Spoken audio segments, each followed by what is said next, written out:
SSC 26 batch তোমরা যারা বাংলা দ্বিতীয় পরীক্ষা দিবে এই সাজেশনটি যদি তোমরা ভালো করে পড়ো তোমরা অনায়াসে সবকিছু কমন পাবে। আমি তোমাদেরকে ভিন্ন কিছু বিষয় দেখাবো, যেমন বইয়ের কোন কোন লাইনগুলো পরীক্ষা আসে, কোথা থেকে এমসিকিউ আসলে তুমি পাবে।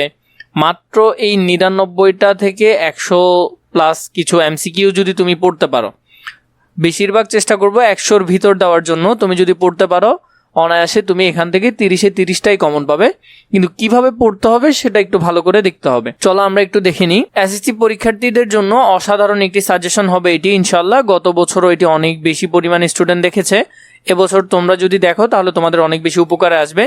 দুইটা জিনিস পড়বে, শুধুমাত্র দুইটা জিনিস পড়লে তোমাদের এগুলো সবকিছু পুরোপুরি কমপ্লিট হয়ে যাবে। 500টা 1000টা এমসিকিউ ওইভাবে পড়ে তোমাদের আদৌ কোনো লাভ হবে বলে আমার মনে হয় না। চলো আমরা দেখিনি।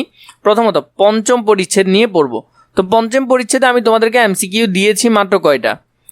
তোমাদেরকে এমসিকিউ আমি দিয়েছি 10টা, মাত্র 10টা এমসিকিউ। এই 10টা এমসিকিউ যদি পড়তে পারো তাহলে তোমাদের পুরোপুরি শেষ হয়ে যাবে। চলো আমরা একটু দেখে নিই কিভাবে পড়বো। এটা হলো তোমাদের পঞ্চম পরিচ্ছেদ। এই পঞ্চম পরিচ্ছেদের বইয়ের কোন কোন লাইনগুলো আছে সেগুলো যদি আমরা এক ঝলক দেখে নিই। ধ্বনি ভাষার ক্ষুদ্রতম একক, তাহলে ভাষার ক্ষুদ্রতম একক কি? ধ্বনি।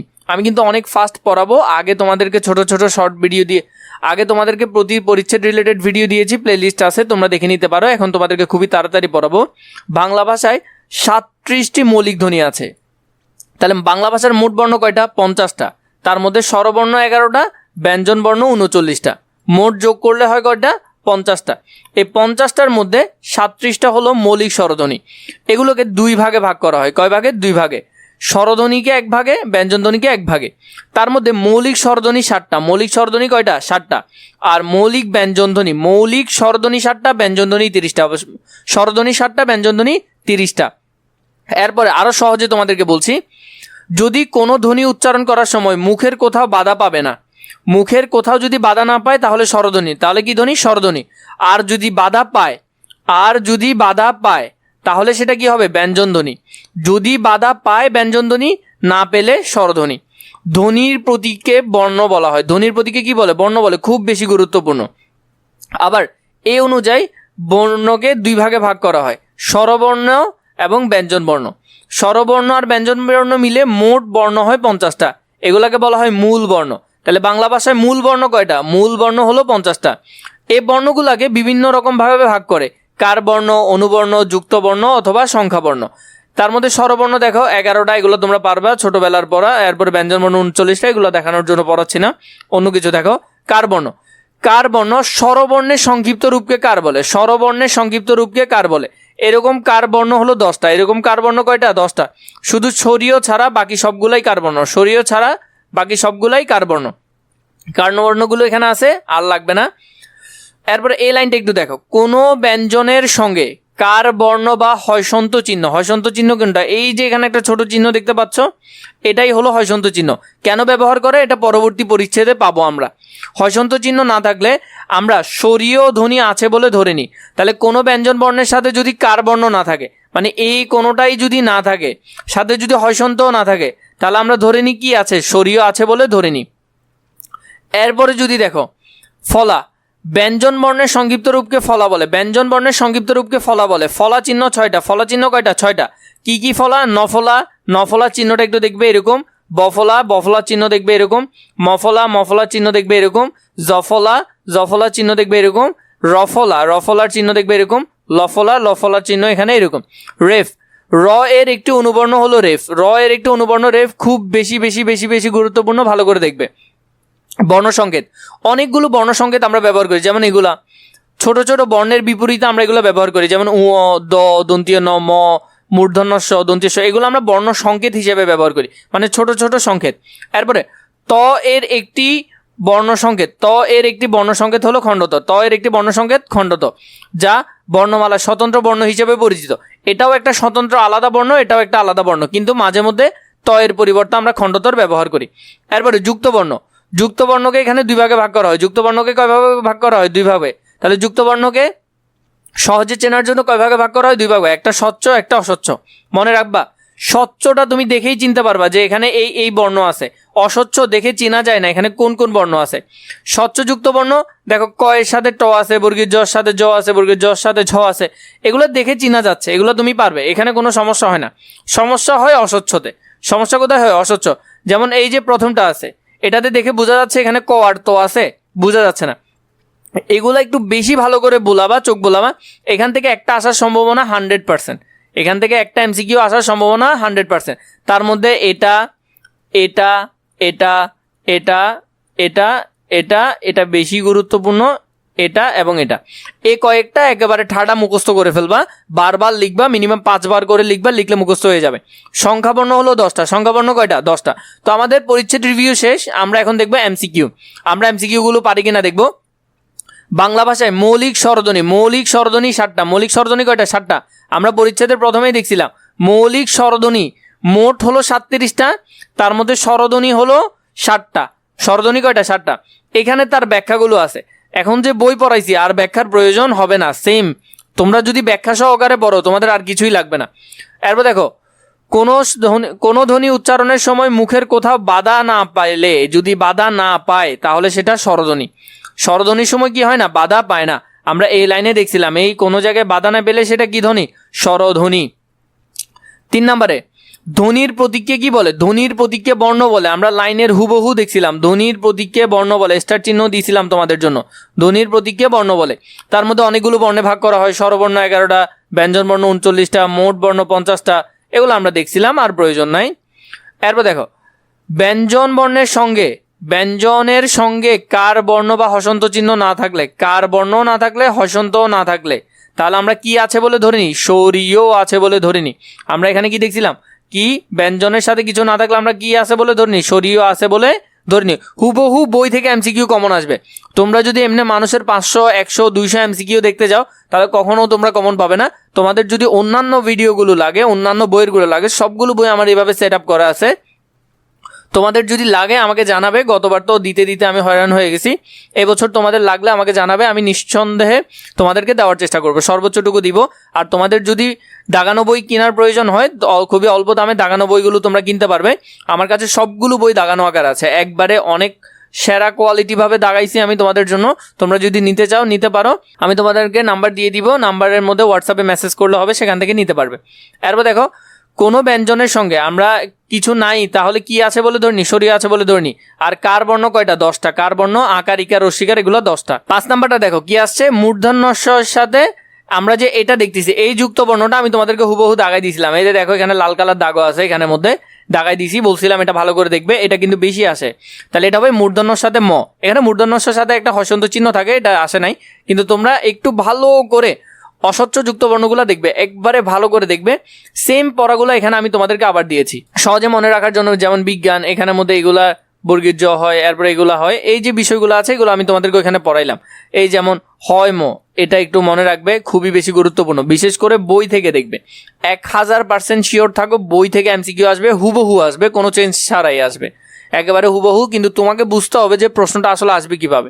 6 নম্বর, স্বরবর্ণের সংক্ষিপ্ত রূপকে কার বলে? একটু আগেই বললাম, স্বরবর্ণের সংক্ষিপ্ত রূপকে কার বলে। ব্যঞ্জন বর্ণের বিকল্প রূপ হলো অনুবর্ণ। ব্যঞ্জন বর্ণের বিকল্প রূপ কি? অনুবর্ণ। তো এখানের মধ্যে আছে, যেমন অনুবর্ণের মধ্যে অনেকে আছে ফলা, রেফ, বর্ণ সংকেত, ফলা চিহ্ন 6টা। ফলাগুলো আমি তোমাদেরকে দেখাইছিলাম বইয়ের মধ্যে, আর প্রয়োজন নাই। 8 নম্বরে, নিচের কোন জোড়াটি যুক্ত বর্ণের রূপভেদকে প্রকাশ করে? স্বচ্ছ অস্বচ্ছ রূপভেদকে প্রকাশ করে। এটা উপরেরটা হবে, স্বচ্ছ অস্বচ্ছ উপরেরটা হবে, এটা হবে না, স্বচ্ছ অস্বচ্ছ। এরপরে দেখো, যুক্ত বর্ণের স্বচ্ছ অস্বচ্ছ এই দুইটা রূপ আছে, এটা তো আমরা দেখলাম। বর্ণ, বাংলা কার বর্ণের সংখ্যা কত? কার বর্ণ 10টা। আকার, ইকার, রস্যিকার, কার বর্ণ কয়টা? 10টা। 10 নম্বরে, বাংলা সংখ্যাবর্ণ কয়টা? বাংলায় সংখ্যাবর্ণ হলো 10টা, 0 থেকে 9 পর্যন্ত বা 1 থেকে 9 পর্যন্ত, ঠিক আছে? এখানে 0 সহ হবে। তাহলে এই যে পরিচ্ছেদ আছে এটা খুব ভালো করে পড়বে, তোমাদের জন্য খুব বেশি গুরুত্বপূর্ণ। পরবর্তী পরিচ্ছেদে যদি আমরা যাই, 6 নম্বর পরিচ্ছেদ। 6 নম্বর পরিচ্ছেদটা একটু ভালো করে খেয়াল করতে হয়, এখানের মধ্যে কিছু জানার বিষয় আছে। দেখো এখানের মধ্যে পরিচ্ছেদ 6, স্বরধ্বনি। উচ্চারণের সময় আমরা একটু ভালো করে পড়বো, একটু ডিপ ভাবে পড়ার চেষ্টা করব। উচ্চারণের সময় জীবের উচ্চতা একটা, জীবের উচ্চতা অনুসারে একরকম, জীবের সম্মুখ পশ্চাৎ অবস্থান 2 রকম, অনুযায়ী এবং ঠোঁটের উন্মুক্তি মানে আমাদের ঠোঁটের উন্মুক্তি অনুযায়ী 3 রকম ভাবে স্বরধ্বনিকে ভাগ করা হয়। তাহলে উচ্চারণের সময় এই আমাদের যে আকার ভঙ্গি এগুলো অনুসারে কয়ভাবে ভাগ করা হয়? 3 ভাবে ভাগ করা হয়। জিভের উচ্চতা, জিভের অবস্থান, ঠোঁটের উন্মুক্তি, এই 3 ভাগে ভাগ করা হয়। এই চিত্রটা এখান থেকে বুঝতে তোমাদের একটু কষ্ট হইতে পারে, আমি তাই তোমাদেরকে একটু সহজ থেকে দেখাচ্ছি। দেখো এখানে দেখো, প্রথমে একটু মনে রাখবে সম্মুখ মানে সামনে, মধ্য মানে মাঝখানে, পশ্চাৎ মানে পেছনে। জিভের উচ্চতা, তোমার জিহ্বা কি উপরে থাকবে না নিচে থাকবে? উচ্চ থাকলে উপরে আছে, নিম্ন থাকলে নিচে আছে। ঠোঁটের উন্মুক্তি, তোমার যে 2 ঠোঁট আছে সেটা কি বেশি বড় হয়ে খুলতেছে নাকি ছোট হয়ে খুলতেছে? যদি বেশি বড় হয়ে খোলে তাহলে সেটা সংবৃত।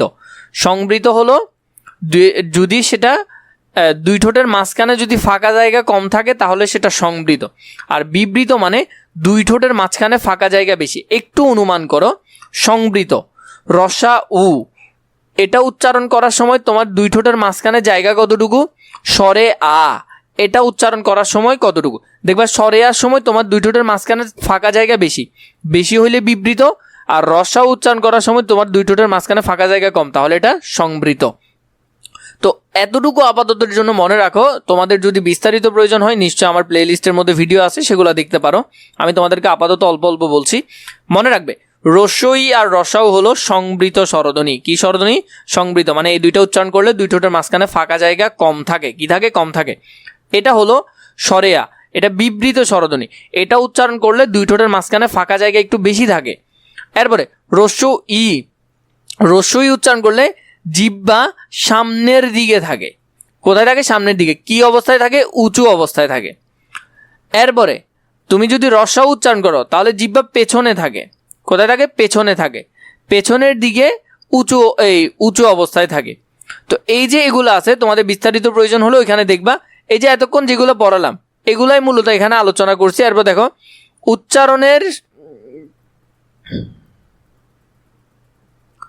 উচ্চারণের সময় জিভ কতটা উপরে ওঠে বা কতটা নিচে নামে সে অনুযায়ী এটাকে 4 ভাগে ভাগ করা হয়। যেমন জিহ্বা উচ্চ অবস্থায় থাকে, উচ্চ মধ্য নিম্ন, এই 4 ভাগে ভাগ করা হয় জিভের উচ্চতা অনুযায়ী। হালকা পাতলা আরও একটা দুইটা জিনিস দেখে রাখো।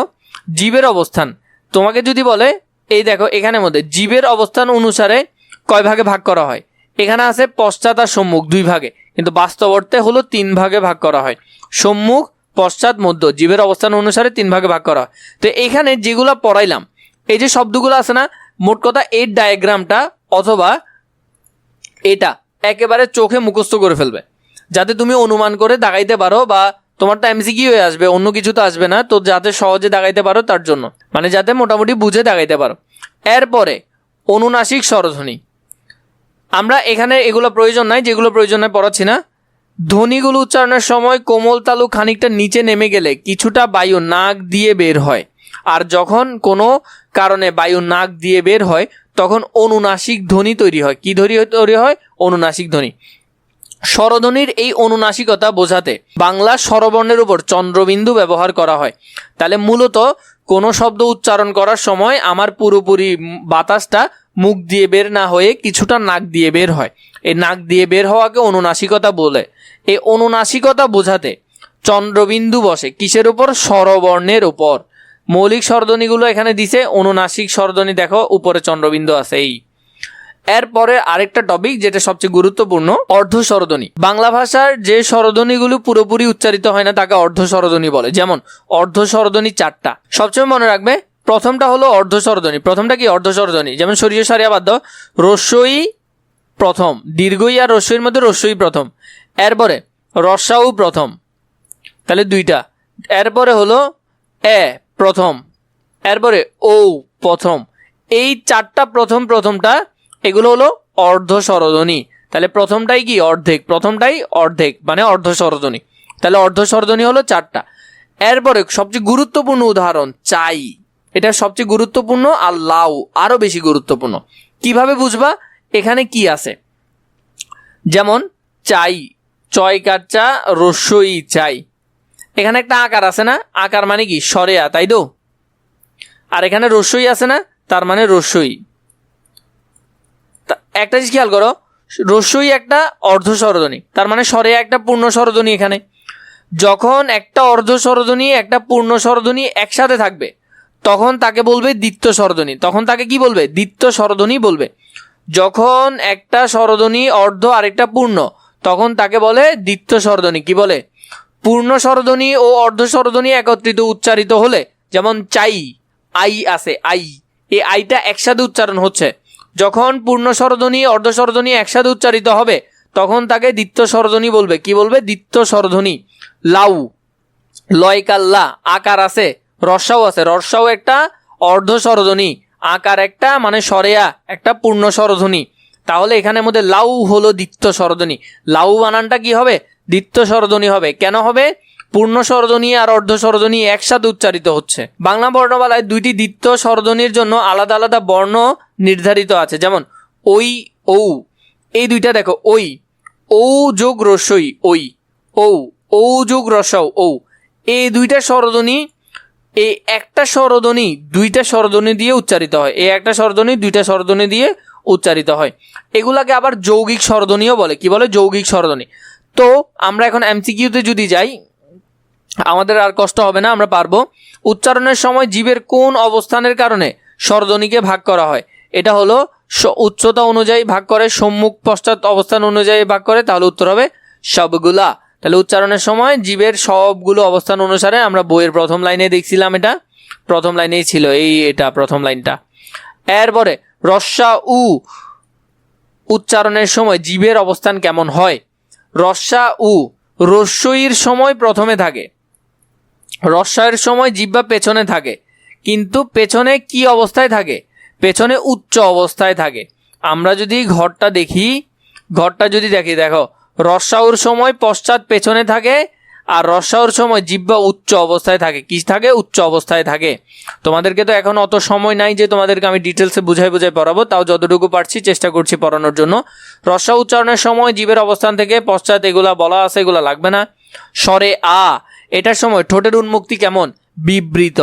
স্বরে আ করলে দুই ঠোঁটের মাঝখানে ফাঁকা জায়গা বেশি হয়, আর ফাঁকা জায়গা বেশি হলে সেটা কি? বিবৃত। এখানের মধ্যে একটু ব্যাখ্যা আছে, ব্যাখ্যাগুলো একটু দেখার চেষ্টা করবে। 4 নাম্বার, জীবের সম্মুখ বা পশ্চাৎ অবস্থান অনুযায়ী স্বরধ্বনি কত প্রকার? জীবের সম্মুখ পশ্চাৎ অনুসারে 3 প্রকার। দেখো, জীবের সম্মুখ দিছে, পশ্চাৎ দিছে, মধ্যটা কিন্তু ওরা দেয় নাই, তাহলে এটা 3 প্রকার। একটু আগে তোমাদেরকে বই পড়ানোর সময় এটা বলছি আমি। তাহলে 3 ভাগে ভাগ করা হয়।